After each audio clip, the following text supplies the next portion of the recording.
মদিনার বাজার দিয়ে নবীজি যাচ্ছেন, নবীজির একটা ওট পছন্দ হয়েছে। তো নবী ওটের মালিকের কাছে গিয়ে জিজ্ঞেস করলেন, ভাইয়া এই ওটটার দাম কত?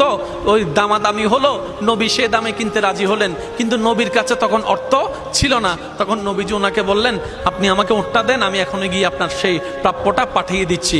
ওটের মালিক ওনাকে ওটটা দিয়ে দিলেন।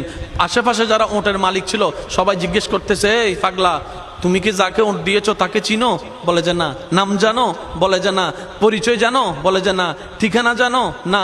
তো তুমি যে ওটটা দিয়ে দিলা, উনি যদি ওটার টাকাটা না ফাটায় তখন তো তুমি লসের মধ্যে চলে যাবা। সে ওটের মালিক বলে, এত সুন্দর নুরানি চেহারাওয়ালা কখনো বাটপার হতে পারে না, কখনো চিটার হতে পারে না, কখনো মৃত্যুক হতে পারে না। ওনার চেহারা দেখেই তো আমি ওট বিক্রি করার আগে মনটাই বিক্রি করে দিয়েছি, মনটাই বিক্রি করে দিয়েছি, মনটাই বিক্রি করে দিয়েছি।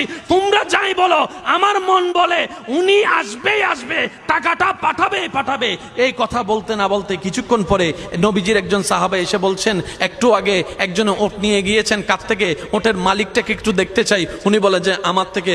তো উনি বললেন, আমাদের নবী আপনার থেকে ওটটা নিয়ে গিয়েছেন, ধরেন ওটের টাকাটাও দিয়েছেন, আপনাদের খাবার জন্য কিছু খেজুরও হাদিয়া পাঠিয়েছেন, খেজুরও হাদিয়া পাঠিয়েছেন। ওই ওটের মালিক বলে, ভাইয়া টাকাটাও রাখেন, খেজুরটাও রাখেন, আগে আমাকে ওনার কাছে নিয়ে যান।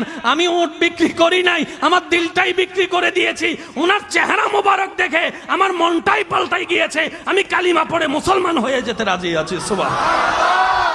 जिसका कोई सानी नहीं वो नबी हमारा है, मुस्तफा की अजमत का हद ही ना किनारा है।